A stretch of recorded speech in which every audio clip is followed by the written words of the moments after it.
Hello everybody, welcome to Everest Coaching Institute. Today we will discuss class 11th economics. Beta, I have discussed market equilibrium chapter in detail with you. So this chapter is full of graphs. पूरे chapter में graph ही graph है. In this video we will discuss how to draw the graphs. You will come to learn how to draw the graphs. graphs कैसे बनाने इस chapter में वो आपको आएगा इसको देख के, क्योंकि इस चैप्टर में सारे ग्राफ्स है और मुझे बच्चों की बहुत कंप्लेंट्स आती है कि मैडम हमारे को ग्राफ्स बनाने नहीं आ रहे हैं। तो ये वीडियोस आपके लिए स्पेशल इसके लिए बनी है कि आपको ग्राफ बनाने सिखाए जाएंगे। ये ग्राफ्स के लिए बेटा आप अपनी कॉपी पेंसिल रेडी रखो, स्केल रेडी रखो और फिर जैसे मैं ड्रॉ कर रही हूँ, जैसे मैं आपको सिखा रही हूँ वैसे आप ड्रॉ करना, ठीक है। इसका रिटन एक्सप्लेनेशन हम पूरी डिस्कस कर चुके हैं इस चैप्टर को, अब सिर्फ हमने ग्राफ्स बनाने सीखने हैं। ये आपकी वीडियो में पूरे चैप्टर के ग्राफ्स नहीं आएंगे, अभी हम सिर्फ चेंजेस इन डिमांड की ग्राफ बना रहे हैं, ठीक है। पहला है चेंज इन डिमांड में increase in demand in market equilibrium. इसके लिए सबसे पहले हमें मार्केट इक्विलिब्रियम ड्रॉ करना पड़ेगा। तो ये मैंने आपको अलग नहीं वीडियो ग्राफ बनाना सिखाया, इसी में आपको सीख जाओगे आप बनाना। तो इसके लिए सबसे पहले आपने अपनी नोटबुक पे एक्सिस बनानी है, X axis and Y axis. X axis पे क्वांटिटी शो करनी है जो यूनिट्स में आएगी, और वाई एक्सिस पे प्राइस शो करना है जो आपका रुपीस में आएगा, ठीक है। फिर नेक्स्ट स्टेप क्या है, हमने डिमांड कर्व ड्रॉ करनी है। डिमांड कर्व कैसे करती है, लॉ ऑफ डिमांड क्या कहती है, it slopes downward from left to right. Negative slope होती है, डाउनवर्ड स्लोप होती है लेफ्ट टू राइट। ये हमारा डिमांड कर्व बन गया। ऐसे ही हम सप्लाई कर्व बनाएंगे। सप्लाई कर्व परफेक्ट कंपटीशन में कैसे बनता है, स्लोप्स अपवर्ड, पॉजिटिव स्लोप होती है लेफ्ट टू राइट। तो अब हमने सप्लाई कर्व बना लिया। अब मार्केट इक्विलिब्रियम कैसे बनेगी बेटा, मार्केट इक्विलिब्रियम हमने डिस्कस किया था, वो पॉइंट होता है जहां पे हमारी demand of commodity is equal to supply of commodity. It mean जो इनका ये इंटरसेक्शन पॉइंट आएगा, ये वाला हमारा जो इंटरसेक्शन पॉइंट आएगा, ये पॉइंट का हम बोलेंगे इक्विलिब्रियम, ठीक है। तो इसलिए हमने क्या करना है, ये देखो अब मार्केट इक्विलिब्रियम बनाया।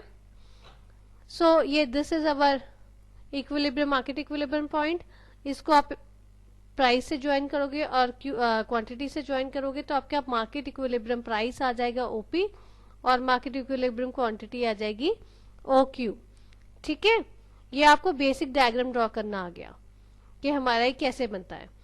अब हम आगे डिस्कस करेंगे कि हमने इंक्रीज इन डिमांड का क्या इम्पैक्ट होता है। ये देखो जब इंक्रीज इन डिमांड है तो हमने एक नया कर्व बन गया हमारा D1 ये जो हमारा D1 कर्व है उसने इंक्रीज इन डिमांड की, तो ऑब्वियसली हमारे ये राइटवर्ड शिफ्ट होगा। आप देखो यहाँ पे आप किसी पॉइंट पे भी लगा लो, इस पॉइंट पे अगर हम इस पॉइंट से क्वांटिटी की साइड पे जाएंगे तो पहले हमारी इतनी यूनिट्स हम डिमांड कर रहे थे इतनी, और अब हम ज्यादा कर रहे, राइटवर्ड शिफ्ट हो जाता है। उसी प्राइस पे आप देखोगे ना, इस प्राइस पे हमारी पहले इतनी कितनी क्वांटिटी डिमांड हो रही थी और अब हमारी कितनी डिमांड हो रही है, यूनिट्स अब ज्यादा बढ़ गई है। इंक्रीज इन डिमांड हमने ऐसे करना है, तो राइटवर्ड शिफ्ट जो आएगा वो हमारा इंक्रीज इन डिमांड होगा, राइट। उसके अकॉर्डिंगली हमने न्यू सप्लाई हमारी चेंज नहीं हुई है, उसके अकॉर्डिंगली हम न्यू इक्विलिब्रियम निकालेंगे। New market equilibrium is E1, जहाँ पे हमारा न्यू डिमांड कर्व और आपकी सप्लाई कर्व मीट होगी, that is your E1 point. अब हमने पुराना डिमांड कर्व नहीं देखना है, अब हमने न्यू डिमांड कर्व देखना है। न्यू डिमांड कर्व और सप्लाई कर्व जहां पे हमारे मिलेंगे, that is a point of equilibrium. This is a market equilibrium point. तो इसके अकॉर्डिंगली आपकी जो प्राइस होगी वो OP1 आएगी, मार्केट इक्विलिब्रियम प्राइस, और मार्केट इक्विलिब्रियम क्वांटिटी OQ1 आएगी, राइट। इससे आपको क्या पता चल रहा है बेटा, जब हमारी ये देखो डिमांड इंक्रीज हुई है, डिमांड का शिफ्ट हुआ है, राइटवर्ड शिफ्ट हुआ है, तो उसका क्या इम्पैक्ट पड़ा, उसका इम्पैक्ट पड़ा हमारा, देखो ये प्राइस इंक्रीज हुआ और हमारी ये क्वांटिटी भी इंक्रीज हुई, और हमारा ये जो equilibrium price market equilibrium point है, E से E1 इंक्रीज हुआ, आगे शिफ्ट हुआ है, सप्लाई का वही रही। सो ये आपको इस डायग्राम से आपको अपने आप समझ आ जाएगा, आपको कुछ क्रैम करना नहीं पड़ेगा कि उसका, जब आप डायग्राम बनाओगे सिस्टमैटिकली आपको अपने आप पता चल जाएगा जब हमारी डिमांड इंक्रीज हो रही है, सप्लाई वही रहेगी, तो प्राइस या क्वांटिटी के ऊपर क्या इम्पैक्ट पड़ेगा। इसको आपको कुछ रट्टा मारने की जरूरत नहीं। एक बार आपको डायग्राम बनाना आ गया तो आप डायग्राम से ही अपना आंसर को आप कोट कर पाओगे। ये आपने डायग्राम बना दी, इस डायग्राम को जब आप एक्सप्लेन करोगे आपका आंसर आप ही बन जाएगा। ठीक है, सो आई थिंक ये डायग्राम अब आपसे इजीली बन जाएगा। अगर फिर भी आपको कोई इसमें दिक्कत आती है तो you are most welcome to give your feedback in the comment box. Okay, so diagram चलते हैं अब हम decrease in demand. Decrease in demand में पहले हमने मार्केट इक्विलिब्रियम बनाना है। वही पहले आप क्या करोगे, डिमांड कब बनाओगे, सप्लाई कब बनाओगे, फिर अपना market equilibrium point and all हम बना लेंगे। ओपी हमारा इक्विलिब्रियम प्राइस आ गया और ओक्यू हमारा इक्विलिब्रियम क्वांटिटी आ गई और ई हमारा मार्केट इक्विलिब्रियम आ गया।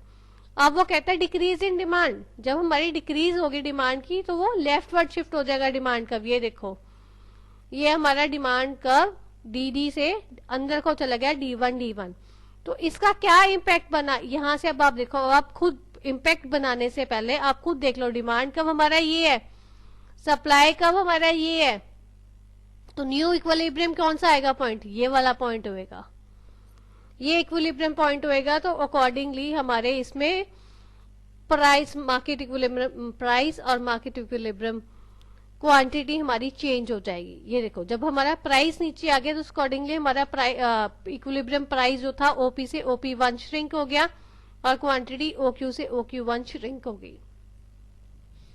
ये बच्चे वंस आपको डायग्राम बना लोगे तो आप अपने आप कोट कर पाओगे कि उसका क्या असर होता है क्या नहीं, उसको हमने आंसर में कैसे फ्रेम करना है।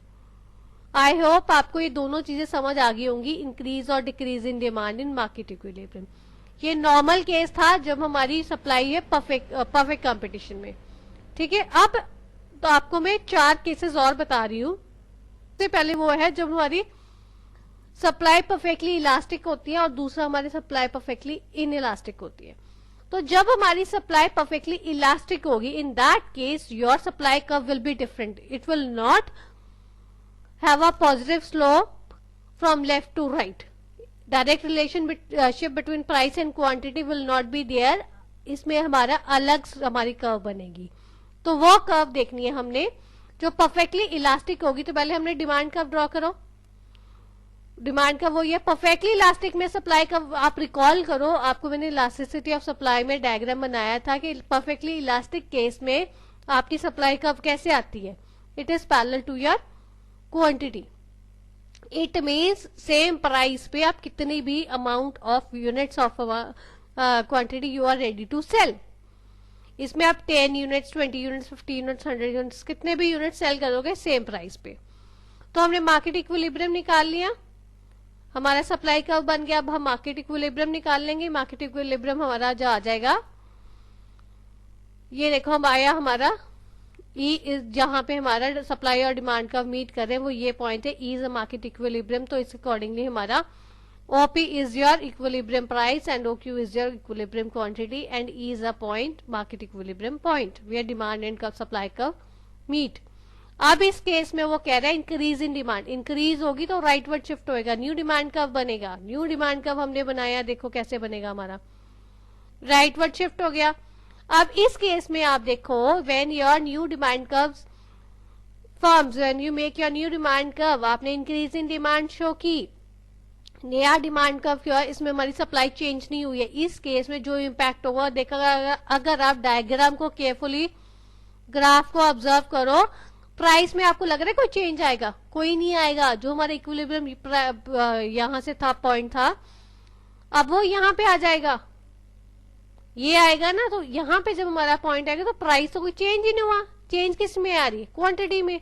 So new equilibrium price is formed, that is E1 and new equilibrium quantity is OQ1, which means at the same price your equilibrium market equilibrium point has changed with the increase in demand and supply is perfectly elastic, so your units of commodity demanded has also changed, आपकी OQ से OQ1 पहुंच गई और आपका demand curve DD से DD1 पहुंच गया, equilibrium point E से E1 पहुंच गया, प्राइस आपका वहीं का वहीं रहा।